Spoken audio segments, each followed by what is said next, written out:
चाकण शिक्रापूर रस्त्यावर सुरू असलेल्या अतिक्रमण कारवाईमुळे स्थानिकांमध्ये नाराजी आहे।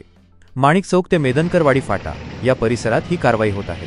यावर कोणतीही पूर्वसूचना न देता कारवाई केल्याने मोठे नुकसान झाल्याचा आरोप स्थानिक नागरिकांनी केला आहे। दुसरीकडे वाहतूक कोंडी कमी करण्यासाठी ही मोहीम आवश्यक असल्याचे प्रशासनाचे म्हणणे आहे। यामुळे स्थानिक व्यावसायिक आणि प्रशासन यांच्यात तणाव निर्माण झाला आहे।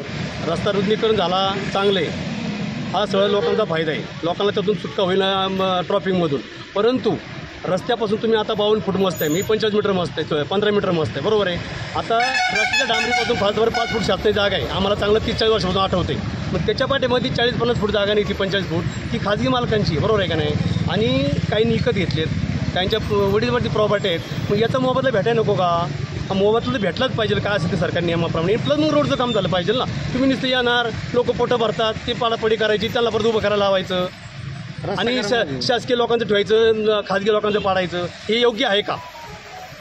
तर हे लोकांनी याचा शासनाने याचा विचार करावा आणि लोकांना मोबदला भेटावा आणि रोडचं काम करावं। रोड करण्यात कोणाचाही विरोध नाही, कारण आम्ही पण ट्रॉफिकला कंटाळलेली मंडळी आहेत। परंतु आज ही माझी समजा वैयक्तिक माझी अर्धा पाऊण गुंठा गेली, त्याचं मला भेटा नको। अशी किती लोकांचे 2 गुंठे, 4 गुंठे, 10 गुंठे हे मग भेटावं म्हणून आमचं म्हणणे, दुसरं काही नाही। विकासाला आमचा विरोध नाही आणि नव्हता पण। आज जे अतिक्रमण चालू आहे शिक्रापूर रोडला, तर कुणाची रोडबाबत काही हरकत नाही आहे, पण जे 15 मीटर जे जाते तर ते प्रत्येकाची जी जागा थोडी 1-2 गुंठे जी जाते त्याची त्या प्रत्येकाला मोबदला पाहिजे आणि रोड हा त्वरित झाला पाहिजे। इथं सगळा चिखल वगैरे होते, अतिक्रमण करून जातात, JCBचा फावडा मारून जातात, पूर्ण या ठिकाणी गाळ होते, महिला पडतात, बारकी पोरं पडतात, कितीतरी ॲक्सिडेंट होतात एका सरण्यामुळं।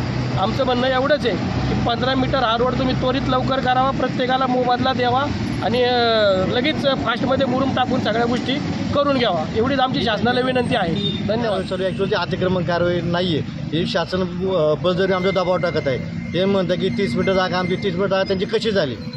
30 मीटर आमचा 7-12 आहे, आमच्या मोजण्या एक प्रति तुम्ही DP नाकाचे सगळं आमच्याकडे पुरावे।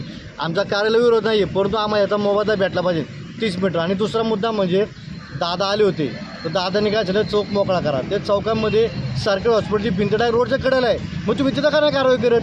जो खाजगी जागा आहे मग तुम्ही कारवाई करताय, बोर्ड पाडताय, दुकाने पाडताय, सगळं पाडताय, आम्ही तरी विरोध करताय। पण तुम्ही शासकीय जागा तरी अतिक्रमणमध्ये तिची भिंत ती काढा ना, आणि तिथं तुम्ही रस्ता मोकळा करा, तिथं ट्रॅफिक जास्त होतं, मुद्दा तिथं ट्रॅफिक आहे, तर तुम्ही ती भिंत काढा, इकडे कारवाई करा, आमची विरोध नाही। प्लस त्यामुळे आम्हाला जो होणारा नुकसान आहे त्याचा मोबदला मिळावा, ही आम्हाला आमची सरकारी मागणी आहे। जी अतिक्रमणची आज कारवाई झाली रस्ते विकास महामंडळाकडून ती योग्य आहे, परंतु काही राजकीय लोकांच्या मिळकती वाचून सामान्य लोकांच्या